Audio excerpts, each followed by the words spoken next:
This is the best thing that's happened to typing since electricity.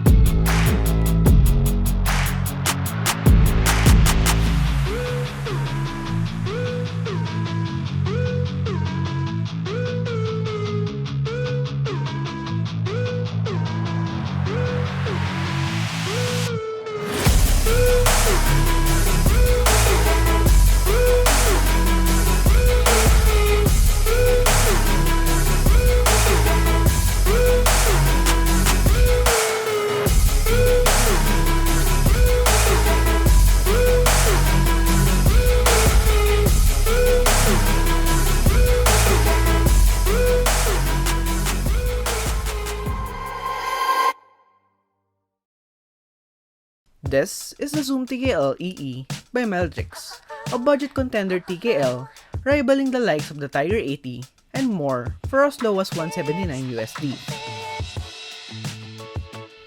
It has a PVD mirror back and a CNC Aluminum case, with an uncommon feature on high-end boards, the ability for it to be wireless using Bluetooth. I got a chance to try it out for a bit thanks to RX003, a local in the community. And while I cannot be able to give my full review on this board, right from the moment I heard about the price, it's kind of an insane value for what you're getting. GB will start on the 15th of November, with multitudes of colorways, including the Lilac I have here. If you want to know more about the Zoom TKL, I highly encourage you to watch RX003's in-depth build guide and thoughts on this specific unit. As for me, I'll let you hear it with my favorite switches for the time being. Broken in MX Brown's spring swap to 65 grams TX springs. This is Lubric Krytox and also filmed. The board is built with all the foams except the case foam and with a SIA plate.